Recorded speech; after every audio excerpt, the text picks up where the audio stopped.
Hey guys, I'm Mark with the JbodyRC, and you're watching Mudboss Setup video number 1. This is the first of many in a series, and if you'd like to check them all out, you can go to my YouTube channel, look underneath playlist, and look for Mudboss Setup. So for you guys getting started, this is the video for you. I did do a video on how to build a Mudboss, but I still get the question, what do I need to get started? So in this video, I'll show you everything that you need to get started, from the truck to the charger, to the batteries and the tools. It's stuff that I've been using for the last 3 years, so you can buy it one time and done and not waste your money on the wrong thing. If you're going to be racing in that stock Mudboss 12-turn brush motor class, you're going to need a Traxxas Slash truck.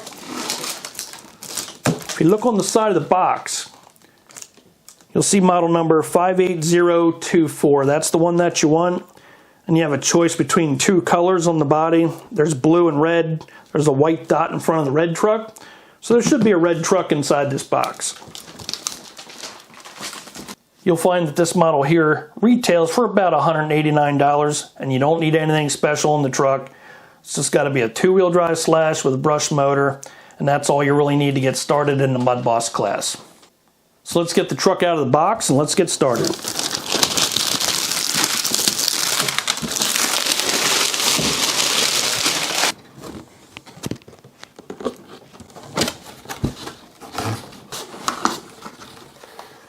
Truck will come with a transmitter. And this is the part that I really like. Just love pulling a brand new truck out of the box.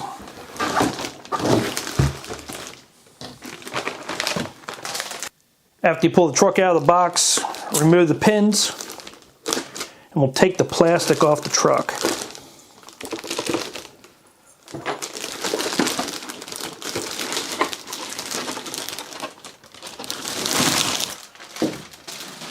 The new design they have on the trucks really does look good. I forgot how good these bodies look, but we'll be setting this body aside. We won't be needing that. This is what a brand new Slash looks like right out of the box with the body off. We'll set this aside. Next, we'll open up the book and take a look what's inside.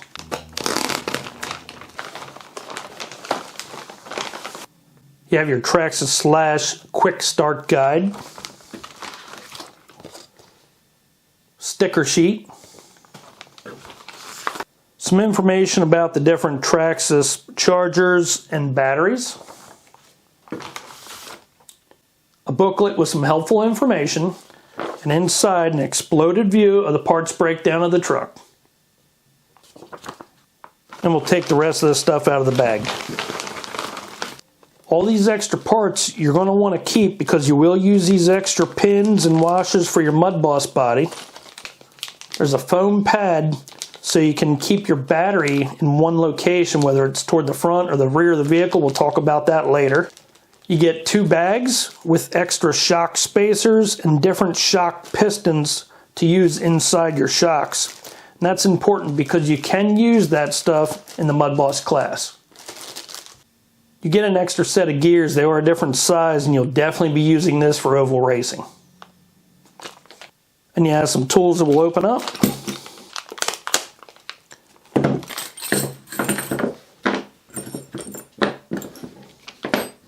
Inside that bag of tools, you have a lug wrench to remove your wheels, a wrench to adjust your slipper clutch, some wrenches to adjust your tie rods, and some Allen wrenches that fit the truck. The quick start guide that comes in the plastic bag, make sure you take this with you to the racetrack, has a lot of important information in here that you will need. Tells you how to bind your transmitter to your receiver, how to switch between the different modes, how to make sure you're in Lipo mode, and how to calibrate your ESC. This is always nice to have with you when you're at the racetrack. Before we start making some changes to the chassis, we'll take a closer look at that. You will see some tags hanging off it. We'll remove the tags. Be sure to read each one first.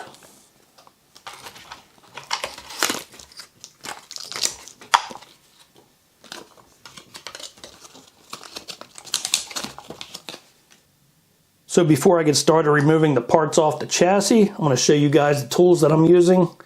This is Horizon Hobby Dynamite 1.5 2.0 and 2.5 millimeter hex drivers.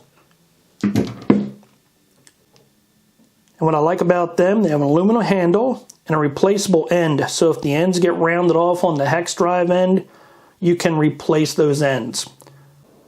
I have checked into other brands like the MIP. I do feel they're a really good tool. The Horizon Hobby Dynamite hex drivers have held up really well, and they're a little bit cheaper in price. Okay, so the first thing we'll need to remove from the chassis is the gear cover. You'll need to get in there to change your gears. You'll never need that cover on there. So let's first remove the wheel and then the cover.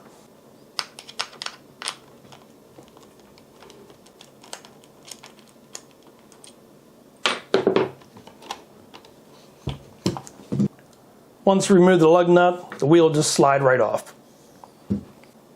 Now we can remove this gear cover by removing these two screws.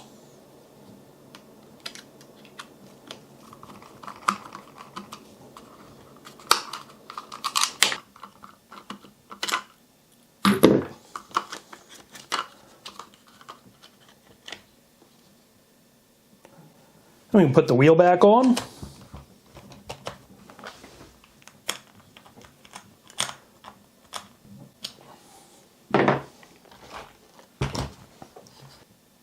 Not every track is the same when it comes to rules, and that's not a bad thing because some rules have to fit different tracks in order to make it work. I understand. The gear cover, though, is something that you will need off all the time. You need to get in there to change your gears, so we'll leave that off. Next, you'll want to remove the right side bumper. Almost all tracks require that you do that.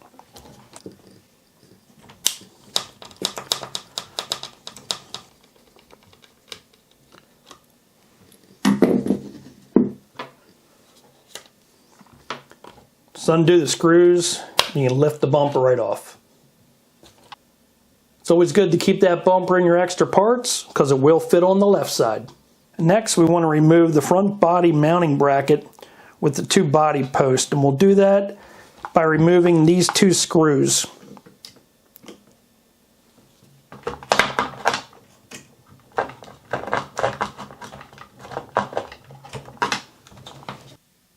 And take a close look and see the two screws that are holding on that front body mount.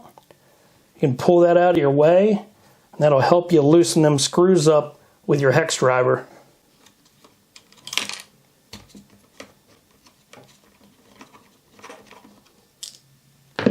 And this is the front body mount that you remove. Next, you're going to flip the car over,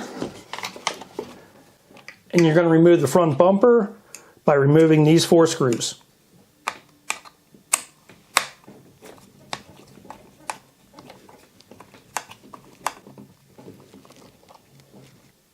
In order to remove the bumper, you'll also need to remove the bumper bracket.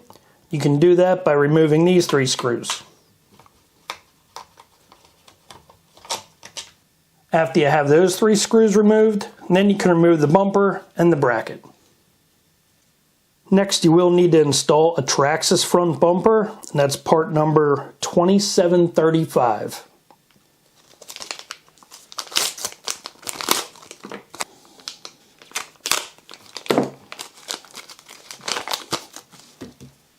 We'll install the new Traxxas front bumper upside down, so the bumper faces downward. The new front bumper will be installed in the two mounting holes where you took off the old bumper. And you can use the two screws that you removed when you took off the old bumper.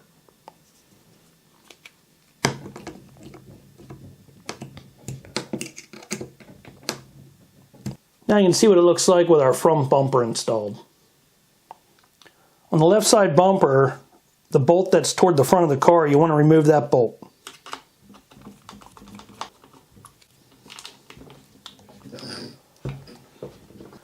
Now you're going to install the two longer screws that you took out on the original front bumper. We're going to install them, one on the left side of the bumper toward the front, and one on the right side. We're going to screw it in from the bottom, and that's going to be used for your body post.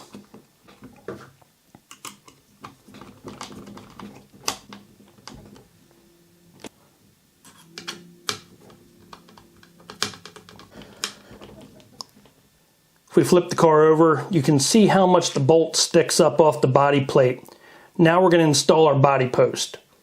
Some guys are using the Duratrax DTXC 2617 nylon black body post 3.5. Now you want to take the two body posts and screw them down over the two bolts that we just screwed into the body plate.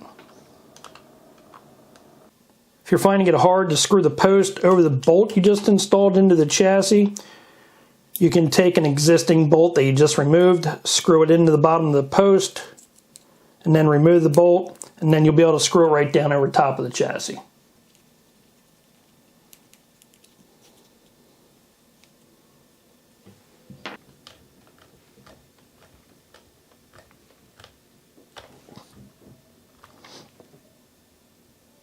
Now we have both our body posts mounted to the chassis. Next, you want to remove the tape holding down the antenna.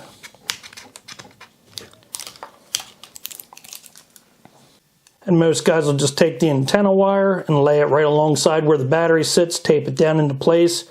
Do not cut the antenna wire. The body post will come with two locking collars. You're going to use that to adjust your body height. Now that we have our post in place, now we're going to need a Northeast style dirt modified body.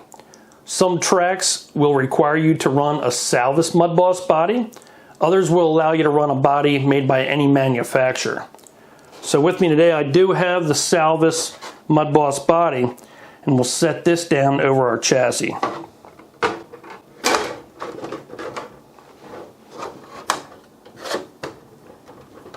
So if we take a closer look at the right side of the body, you can see when we push down on the right side of the car, the tire goes into the side of the body and the body rides up pretty high on the chassis. That's because the front of the body sits right on top of the servo. So we will need to relocate the servo in a lower position if we're going to be using the Salvas Mudboss body. To relocate the servo, you're going to flip the car over.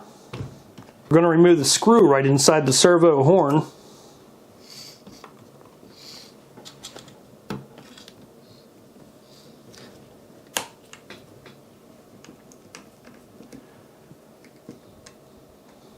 Before you remove the servo horn, you want to maybe mark it with a pencil so you know where it's located, and you want to make sure that you take it off and put it back on the same way.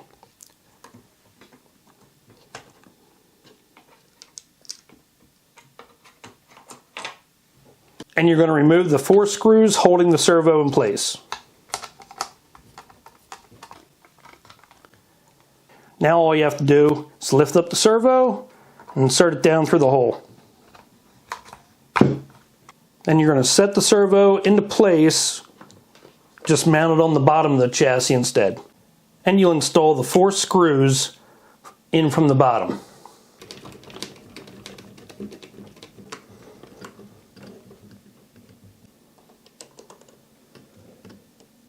Next, you can install the servo horn in the same way that it came off.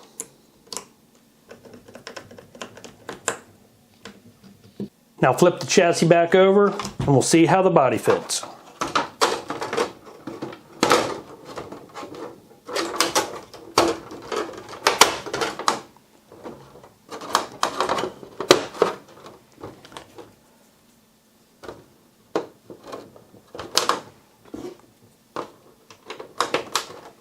And you can see with the body in place, we have the servo mounted in the lower position. If we push down on the front of the car, you can see that the right front tire still gets into the right panel of the body. You may have to trim some of that off in order for it to fit correctly. Just about every track that I race at allows you to use a Northeast style modified body from any manufacturer. And the body I use comes from JbodyRC.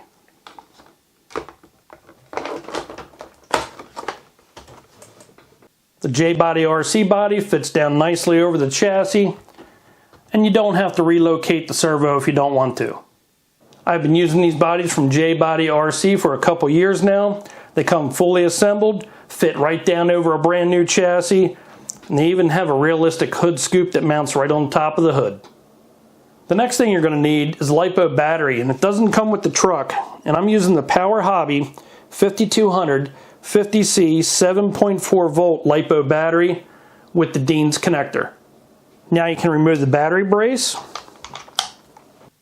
And now you use that foam block that you had inside with your instruction booklet. Remove it from the plastic bag. And you'll insert that foam block right at the very back here in the battery tray. If you take the battery, push that up against the foam block, push it down into place. Now you can insert your battery brace and put the clip on the battery brace. I like to mount the battery toward the front. That gives the front end some weight. If you are running the battery with the Dean's connector, you will need a connector for the ESC. You'll need to purchase a Dean's connector. Now you'll need to cut the wires right behind the plug on your ESC, and you'll need to solder the wires from your ESC to the Dean's connector. Another way to connect your Lipo battery with the Dean's connector, but yet still keep your Traxxas stock plug, you can buy an adapter that goes from Dean's and it has the female end on the other end going to your Traxxas plug. The next thing you will need, that does not come with the truck, you will need a battery charger, and I'm using the Venom Pro Duo. This will charge 2 Lipo batteries at one time. And we can take a closer look at the charger. Charger will come with your balance wires and a power cord. It'll also come with a charging wire with a Dean's connector on the end of it.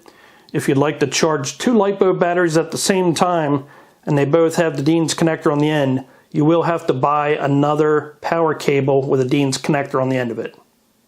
There are a lot of different Lipo batteries out there and there are a lot of different chargers out there. I'm just showing you what I've been using the last couple years and what works for me. So everything we use in this video I will be putting in the description below with part numbers, so that way you guys will be able to buy everything you need when you go to get started.